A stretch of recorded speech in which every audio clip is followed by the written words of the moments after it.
And so we're back here at the ESL CN Storm Arena, coming to you live from Gamescom 2012. We're showing some amazing first-time scenes in Smite, the MOBA game that you don't want to miss. And you can see here at the ESL stage. So for the next round of games, I'm going to need to talk to you guys, the audience. Unfortunately, you at home can't join in, but get over and check out Smite online. Who'd be interested in an I Am Awesome t-shirt? Just by a show of hands. Anybody? You guys, oh, I can already see. I like the guy in the jumpsuit. Can we get the guy in the jumpsuit? This is brilliant. Come on up. Who else? I need 4 more players to come up here and take on the ESL team. And everybody who comes up here and shows their skills at Smites get what might be the coolest t-shirt of this Gamescom. I'm not joking. I am awesome. Intel Extreme Master's awesome. You good, sir? Come on up. Are you going to be able to play this game wearing this suit? I can see it. You can see perfectly. You are a ninja. Not perfectly, but... Super. Are we going to have him sit over here? Sir, please take a seat down at the end. You good, sir. What's your name? Pardon? Jamie. Jamie. Very nice to meet you. You like the look of the shirt? Excellent. Follow down there. Get yourself a seat. You good, sir. Max. Max, welcome. I hope you bring a lot of maximum pain. Your name, good sir? Tim. Great, solid name. Tim, have a seat down there. Unfortunately, some of you can't count because there's only 4 people up here. So I need 1 more. Who is going to be the person to come up here and collect? You, good sir. I love this about you. You came with energy, enthusiasm. This guy's not messing around. He wants to pwn people. A round of applause for this guy. He came up with the right attitude. Round of applause for our contenders. So guys, what's going to happen is we're going to take these guys that have never played together, make them your heroes against the evil that lurks within the ESL team. There are some real evil players over here. So I just want, by a show of hands, who wants to see Team ESL win? Nobody? No cheering? What about our newcomers? Do we like our newcomers? The contenders. I'm feeling this. You guys, what do you think? Contenders win? Yes, no? I'm saying contenders go for this one. ESL, don't let us down. So, how's everybody enjoying the Gamescom up to this point? Because you know you can win these, but you need to do a little work for them. Because I am awesome. It's about as good as it gets. So as soon as we get a chance, we'll start playing this game. I'm guessing that the guys are setting up, being told what to do. Again, a first-time team working together. So I'm pretty sure we're going to see some exciting action here. Smite, obviously, upcoming game, very exciting. I'm liking the look of it. I love the art style of this game, and I think you guys will too. Waiting now just for the guys to get set up. People running around, it's very exciting. Live TV, it's always fun. And of course, Team ESL. Guys, nobody cheered for you. How do you feel about that? Bit of a cheer? Come on. Energy levels high. Come on. Put it out there. So much anger and fury in them. They're like an uncaged animal. These guys, we got the guy in the morph suit. My friend who jumped up on stage. We got Tim. Tim, where you at? Tim's ready. Hello. And hopefully we'll be on going live in a second. Maybe if we're waiting for a while, we can have some music. Always enjoy music. I could dance, maybe sing. We need 1 minute of time to get set up. Maybe we count it down. In the meantime, I'll dance. I know I'm not a girl. I know I'm not sexy, but that's okay. This guy knows I'm sexy. This guy knows I'm sexy. This guy knows I'm sexy. That's how we do it on this stage.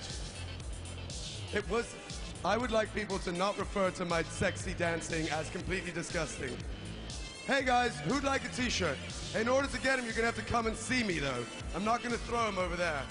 So tell you what, he gets the first one because you came down here. You, good sir, are a champion. Enjoy. You are awesome. So now, you, good sir, can also love esports. You're very welcome. It's a pleasure to meet you. So I tell you what, why don't you guys do me a favor, and on the count of 3, scream, Smite, in your most angry voices, because you're going to smite your enemy. 1, 2, 3, Smite! Oh, that was pretty good. I say we go one more time, but we really get intense on this one. 1, 2, 3. Smite! There you go. You good, sir, get this one. All right, for the last one, I need somebody who's going to scream the loudest out of all of you. So get intense. 1, 2, 3. Smite! It's really impressive. Thank you very much, guys. These guys are liking Smite. I'm enjoying this. I'm enjoying the idea that everybody... Okay, so we're going to come over here and see what's happening down this end. My good friends from the ESL seem to be ready. My newcomers seem to be ready. I say it's not a moment to do, but go over to my good friend Jason, Bart, and say, Jason, Bart, take it away, enjoy the show, Smite it is. And now we're back with the second game, and we have the crowd versus ESL, and I'm not going to lie, I'm kind of rooting for the crowd here. As we are seeing finally a new champion, or sorry, new god, we're seeing Vamana. Can you kind of go over his skill set a little bit? Sure. I'm sure I'm saying his name wrong. No. Okay, Vamana is right indeed, and we're going to be watching over the shoulder here of the Vamana player. Vamana is basically a physical damage, very tanky style god. His abilities scale off of his physical armor. So he builds in general into things that give him. There's an item called the Void Blade that does give him physical protection and damage. Is a very strong item for him. As is things like damage reflect or other types of. No, don't sell it. Don't sell it. No. Okay, good. Okay. But here he did pick up those Devourer's gloves, which are another stacking item, similar to the Heartseeker, except for the stacks don't reset on death and it's not quite as powerful, as well as the Warrior Tabi. So again, we're going to see, it looks like the player that we're going to be watching here is again going to be playing that carry style. So we'll see what he's able to do with this. I don't want to spoil it because I know what his like ultimate does, but it's I guarantee you, if you're watching right now, it is one of the funniest things you will ever see. You will always get a good laugh out of it because when you see it, you kind of just want to like comment as it. Yeah. So here it looks like we're going to have on her, who is a ranged damage carry style hero, who throws those javelins. He's an Egyptian war god. You see them kind of probably going to look to split the aggro and tank these minions differently. A little interesting that Vamana's not tanking this, that your on her is, but hey, you know, to each their own. And so now our Vamana here, we'll talk quickly about a skill set. You see the ability that did use was that cone attack, which is basically just that. It's a cone attack, does physical damage. You have his number 1 ability. Oh, he's jungling. Okay, that's what's going on here. Jungle Vamana. Yeah, without the actual hand of the gods. Yeah, which is definitely an interesting choice. Or maybe, no, it looks like he's going to go ahead for that level 1 gank, but they're not going to be able to do enough damage with the Sobek to slow him. But again, we saw this happen in the first game as well. And there you see those minions coming out and doing quite a bit of damage, even with that protection. Right now. Yeah, and that's with the protection buff. So he's, probably, I would say at the equivalent protection of maybe a level 5 god right now, and he nearly took a third of his life there in damage. Now going to go ahead and pick up that green buff. A little interesting to not do this with that Hand of the Gods. It's going to be really tough for him to, you see there now down to 250 health remaining. It's going to be a race here. Pots either. Let's see. Yeah, no health pots, no Hand of the Gods. He's going to have to fall back. He's going to die. Oh, wow. So close. This guy is nothing but nothing short of full of guts to stay in there. I would have definitely would have wussed out and fallen back. There you see him skilling up his second ability, which is a Umbrella Toss. Not quite enough gold yet for that Hand of the Gods. And this is, I've actually had kind of that same experience using this build. This is a very common kind of carry style, physical damage carry style build that rank 1 Devourer's Glove, rank 1's Warrior Tabi. And I usually will go back if I'm forced out of the lane or I'm trying to jungle and not have enough for my ability items. So they're a little bit of a, it's the time now that he has wasted. You can see Ra in the middle lane already level 4. So falling a little bit behind, certainly doing better with that Arachne. Here we'll see him, looks like, use that Umbrella Toss. There you see it coming out. It does hit on the way forward and the way back. Does it do the same amount of damage? It does the same amount of damage both sides, and it also slows enemy gods or minions that it hits. So that kind of will work with his level 1 ability that we'll see, I'm sure, at some point as well, which is he kind of charges ahead with his umbrella in front of him. So we will, so kind of, he has some kind of good synergy with like being able to slow and then being able to catch up. CC, this is probably a bait here. No, he's going to go back. And actually, His one ability, if I'm not mistaken, he can actually stun someone if he hits him into like a wall. Am I wrong there? On her, yeah. So the Lion God that we saw earlier that he was landing with, basically his skill set is that he has a leap ability to kind of, it's relatively short range, but does do some nice knockback. He also has, and then his number 2 ability is he throws a javelin that's magically imbued to pierce and take the target with it. And if it does hit a wall or something it can't pass through, so that includes Amir's walls and those types of things, it will stun the god and stick them to it for a minute, impaling them on it. And then his third ability is he can raise an obelisk from the ground that also slows around it. So he has some really interesting synergy with that. That of course, is Unher, the Lion God. ESL 5 on your screen, the last one there, the level 3 lion-looking champion. And here we have a good chance for Vamana to potentially pick up a gank coming around Odin with nice positioning, but no, it looks like they're already falling back. Maybe Odin playing that a bit too aggressive. No, Vamana just going very, very deep before he's going to come in for this gank, and Guan Yu is going to be in some trouble here. But honestly, without his movement-based ability, Vamana does not have a really solid way to catch up to this Guan Yu, and it looks like he has a higher rank of boots than our Vamana does. So, oh, there's a damage coming. Oh, he's dead. Oh, he's dead. There it is. Yep. I don't think he even knew that Vamana was there, honestly. He was kind of scouting out the jungle a bit. But yeah, Vamana now picking up that second kill and is, I'm sorry, that first kill of the game, and is looking to be in a good position to kind of move on. And you mentioned earlier synergy, and that is one of the big things that I love about games like this. And I know that through all these gods that are out right now, there's actually some really amazing synergy between all of them. Sure. Before releasing a god and their abilities, do you kind of try to make sure they have synergy with the other gods that are already out? I think that it's more along the lines of something like, kind of going back to the conversation we were having earlier before we got started, which is that you look for roles that aren't being filled. Right. So it may not be necessarily like, oh, we need someone that's going to synergize really well with Zeus. It's more that, okay, there really seems to be a lack of anyone with a big CC-based AoE ultimate. Maybe we should, look for gods that, let's try to think about ways to design a god that can do that. Okay, awesome. Okay, now we have, this new god who, who knows, it could be anything, right? And you just kind of start designing around the role that's not there. And that's what's kind of cool about seeing, a MOBA game starting to be built from the ground up. Of course, we are in closed beta, and you can get in. We are giving away keys, of course, all over Gamescom, and tune into streams, those types of things. Pretty easy to get keys for Smite right now, but especially if you're in attendance. But we have. Kind of basically just that. You see how the game will develop as new roles are added. For instance, there's not necessarily a kind of melee-based caster. Right. That kind of role isn't really there yet. So you have, lots of things that we look and expect to do to kind of diversify the options and make kind of the synergy between the gods. Theoretically should just come from the fact that the gods are balanced, not necessarily that you have to specifically design into it, because I think that's a little bit dangerous, I would say. Do you guys actually have like a sort of weighing system where, CC is worth this many points for creating a champion, you kind of limit how many, quote-unquote points or gods you have? Yes, our lead designer Travis has the kind of like master Necronomicon spreadsheet of like how it all works, and yeah, it does kind of through how he's built that spreadsheet and the way it works, it is based on, exactly that. Different points are allocated for different skills and different effects of the skills, and theoretically everyone has the same amount. So, but of course that's, as I said, kind of when we're about the conversation we were having earlier, where there's the design, and that of course is the design side, and then there's what the players feel about, there's perception of the god, and then there is, of course, what the numbers tell you as well. So those three things combined, kind of help to keep everybody in line. And I wanted to ask this last game, but we kind of, too much action is still happening. And objectives and also the Minotaur. You're saying Minotaur gets weaker with how many things you can take out. That's correct. What about objectives? Do they get stronger over time?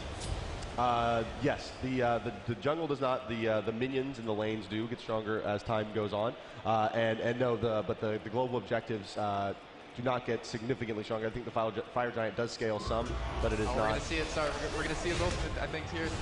I cannot wait. Come on, do it. We'll see. Oh, a nice ult coming out from Ra actually as well, taking quite a bit of damage here now. Here's our Vamana. He should pop that ultimate. He chooses not to. Very, very interesting choice there.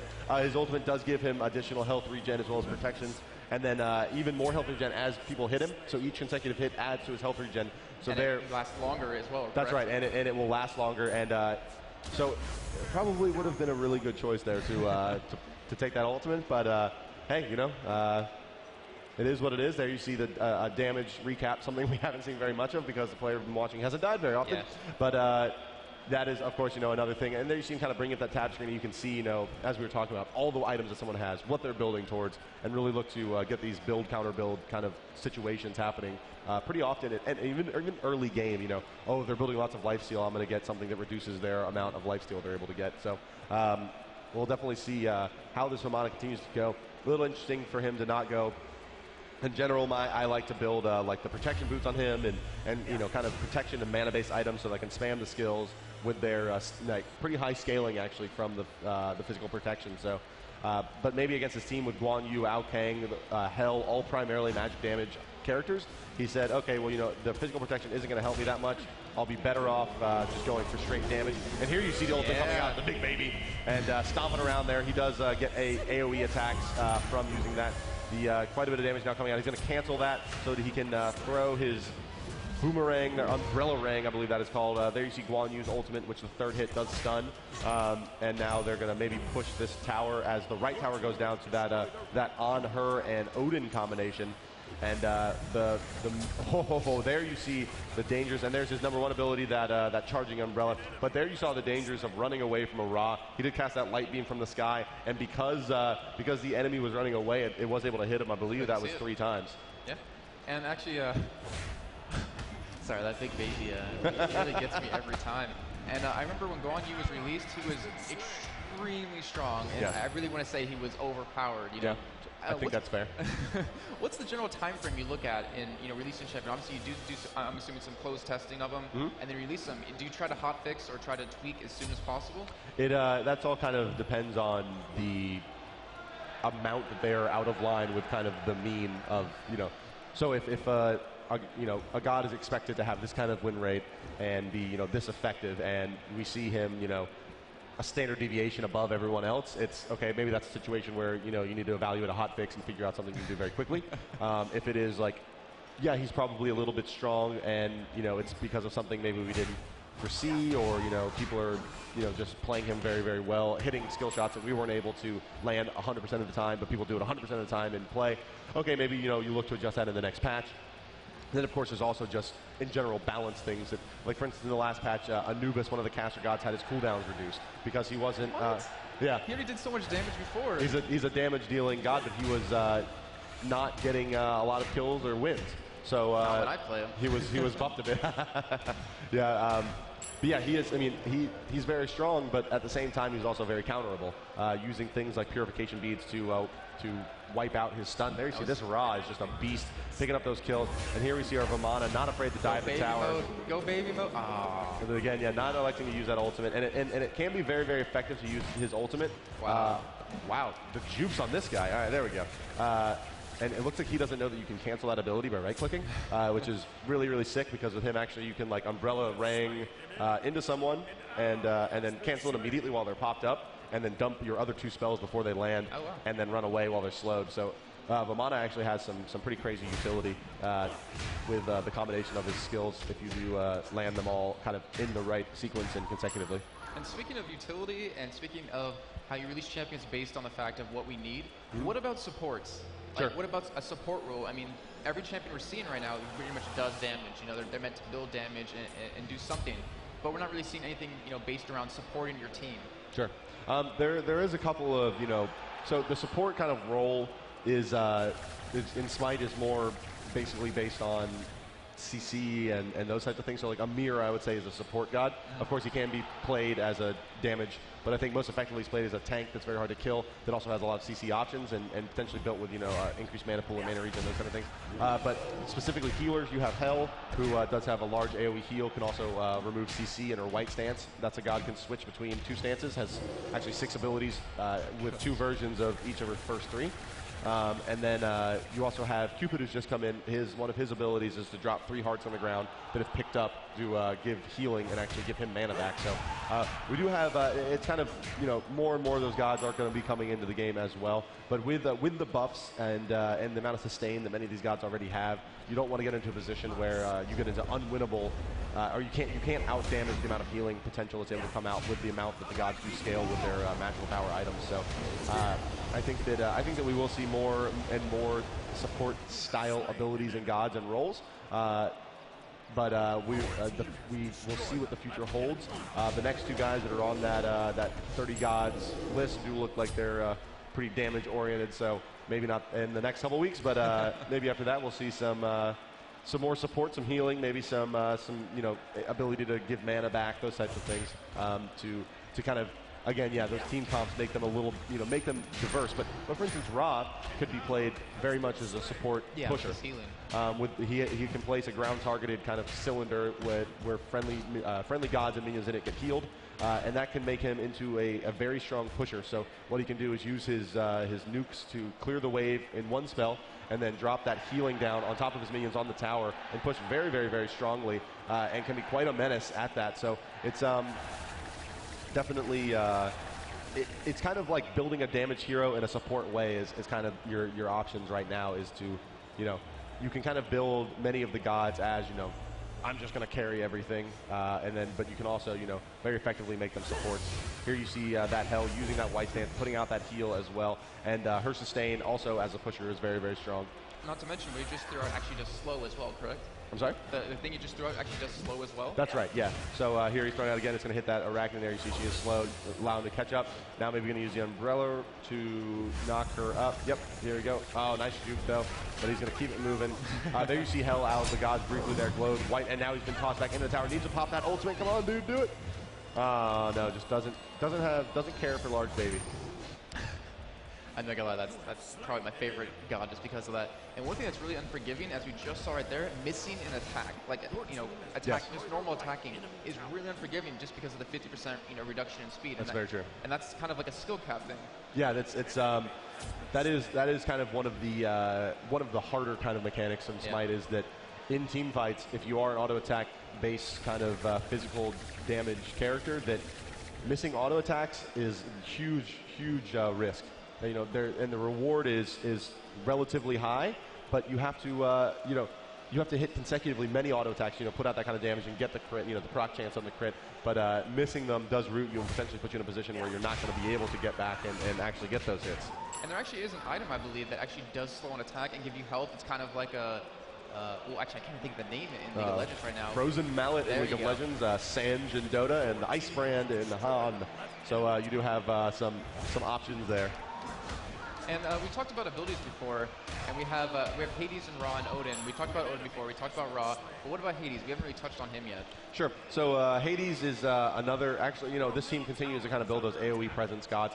Hades is a pretty solid initiator. He has one of the movement-based abilities. Instead of being a leap, he actually goes below ground, being Hades and all, and then comes back out of the ground and kind of and does damage around him. He has his number 2 ability will fear, and it's also, rather it's a debuff. And then when he auto attacks, he builds stacks of blight onto gods and minions. And when he uses his number 2 ability, which is the debuff, if they have blight applied to them, it fears them. So his number 3 ability is an AoE nuke around him that based on the number of stacks that he has on minions or gods, then heals afterwards based on that. Giant baby coming out, and there you see that big crit. And again, you can cancel the giant baby as well by hitting the right key, you ever want to? right mouse button. I don't know why you'd want to. Oh, big damage coming out there. Taking out that Guan Yu, but now in a little bit of trouble from Sobek, but just going to go ahead and pop right out of there. Does get thrown back, but Sobek, there you see kind of Sobek is really a nightmare for casters with all of that knock up and knock back and can just interrupt you from being able to complete your cast animation and get spells off onto him. And the slow from his ultimate as well is really frustrating. That's right, yeah, and the slow from his ultimate, very large AoE, can be even hard to get out of it with a escape mechanism. So he can be very, very, very strong in Sobek. One thing I really love, like you were just saying with Hades, of course it's Hades, he goes underground, is that you're keeping with the general theme of that god and really making their abilities reflect that. Yeah, we want to, to some extent there is, a educational element, obviously this is entertainment, the game is for fun, but, in some respects you kind of get a feel for, and like for instance when you go look at a god, I want to check him out, maybe buy him, and you go read about him, that does have, a lore section that we try to keep very accurate, and, it does kind of help you understand, like for instance, just for example, not to say that, oh, come learn about, foreign cultures in Smite, but realistically though, like, I couldn't have named 4 Chinese deities 3 months ago, or 6 months ago before, we started working on Smite. Now I can, and not trying to make it into something it isn't, but it is kind of interesting to, get exposed to these kind of cultures. It's really cool for us, get to research them and, design the way the god's gonna look and how their abilities react and how that, kind of, if you notice, like, all of the gods and their abilities have kind of like a theme, and like Hades' abilities are purple smoky things, and Vamana's are all these like kind of, it's like an orange sparkly deal, and the monkey Sun Wukong has fireworks, and Ra's are orange beams that are light-based sun things, and Odin's are Ymir, ice giant. yeah, Ymir's all ice stuff, right? And so, like, kind of doing that as well. Like, you talk about, okay, well, let's bring a new god in. Well, what are his effects going to be like? What's his theme? Not only in his skin and his his voice and all these things, but also kind of like how do his abilities look? And so yeah, now you notice like everything is orange for Vamana, and it kind of has the same feel to it, I guess, visually. So and that kind of was very important to us in the design process of Smite is the visual language being very consistent because of the perspective. When you get into team fights, if for instance you pick up a skin and it's the blue Vamana skin, right, and all of his abilities are now blue, and you're in a team fight and you see blue stuff going off, well, you may associate that with Ymir for ice. So that was something was like, okay, our actual visuals need to remain constant. And that may be kind of at the expense of being able to do things like, oh, here's a premium skin that does these things, but it does make the game much more consistent. As you can see, Odin kind of has these purple, kind of a purple variation of what Vamana is doing there. But there's that fire giant pickup. Actually, how does the aggro work in terms of objectives? Like, is it the first to attack holds the aggro? Yeah, it is. It's the first to attack, and then if he gets out of range, it will switch. The towers do work on the logic similar to League of Legends. So for those of you who aren't familiar with it, League of Legends basically will say, I always prioritize minions if they're in range unless one of the champions is targeting another champion, and then I prioritize him. In Smite, so you have that same kind of logic versus something like Dota, where the tower, when it looks to acquire a new target, it will attack the closest thing to it or the thing that's attacked it last. A little bit more complicated, but so yeah, we have that same kind of system here where it's based on have you damaged an enemy god within range of the tower. Of course, it's going to prioritize you. Otherwise, you can just sit there. There you see that Hades ultimate coming out that I never really got to as I was explaining his skills. His ultimate is so with that initiation coming up from below, then can use his ultimate where it's called Pillar of Agony, and he kind of rises into the air and pulls everyone in towards him for 3.5 seconds. So it's kind of that Enigma from Dota style, or what do they call him in Han? Tempest, style ultimate, where he can be a very, very strong initiator. He can also get very tanky as a god. Well, if I'm not mistaken, he also gains like armor and he does. That's right. And then the more damage done to him, he reflects more of that back when it finishes. That's right. Yeah. He reflects damage, or yeah, he I guess builds up the damage that he's going to output when the spell ends. He does gain some physical and magical protection, and he gains immunity to crowd control. So Hades is definitely a strong initiator. His ability there, you see that outgang also coming up, just gets dominated. And that umbrella ring going to come out, and here you see it's just having a little bit of fun. And there you see has aggro the Minotaur. So that first hit did 228, second one doing 190. That was the god that hit him, it looks like. And there's the ult coming out from Sobek. Looks like we have some team fight going on here. Baby. Go giant baby mode. He does. He needs he just doesn't believe, man. Doesn't believe in the giant baby. And one thing we never really touched on is the leveling system. And it really shows how oriented to quick-paced, fast-action game that Smite is, because I believe at level 4 you get your ultimate? Level 5, yeah. Oh, there it is. Big baby. And not to mention the cooldowns are really quick and really fast. Yeah. So it really encourages a lot of fighting, a lot of aggressive play. As we do see, wow, the Minotaur actually being taken down outside of his own temple. Yeah, kited him out into the temple there. They did have 2 Phoenixes down, so he was significantly weaker than had they only take out 1, but we do see our friendly team once again with a victory. Yeah, very well played. I mean, we saw a little bit of a little less skill shots coming out of Vamana this time. I mean, he wasn't landing every of his was not Arachne. That's right. Was not the crazy 98% accuracy that we saw in the first game from the Arachne there, but again, a very similar build to what we saw last time from the Arachne. Basically, full-on hard carry physical damage, as opposed to something like what Hades has built here is kind of the more traditional Vamana type ability with those reinforced boots and the reflect damage, physical armor item, and then the third item there is, or I'm sorry, the fourth item is the Hydal Leviathan, which is magical and physical protection. The fourth is the Mystical Mark, which is kind of that AoE magic, Radiant style, Sunfire Cape style ability, or item as well. So. And speaking of items real quick, do you guys plan on implementing more items into the game, or are you kind of like happy where it's currently at? We've just added an item in, not this patch that came out this morning, but in some patch, I believe 2 patches ago, the Fatalis, which is kind of run speed and attack speed item. So yeah, we do intend to, I think, add new items and new, unique and original items as, again, kind of filling that role kind of fits it as well. But we have seen now the ESL team win 2 games here over at the ESL main stage at Gamescom 2012 in Cologne, and it's been an absolute pleasure. Yeah, it has very much been a pleasure, and I'm actually going to have to talk to him after this. And we're going to go back to Sean on the stage, and Sean, why don't you congratulate the ESL team, and also congratulate the audience who played, because they did a very, very good job.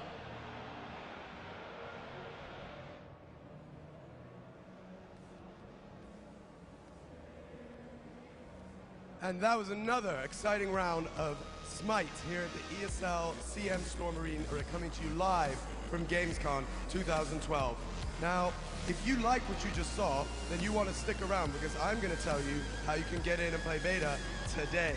But first, we need to thank our challengers that did an amazing job. And for doing that, round of applause. I like that. This man knows what's up. Round of applause. Come up here, guys. I've got some prizes for you. If I ask my good buddy over here to come out and pass these out, we're going to sort you out.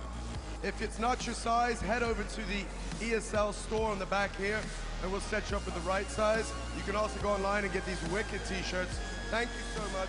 Really, a round of applause for them, for playing Smite, for coming up here. First time for playing the game. Thank you so much, guys.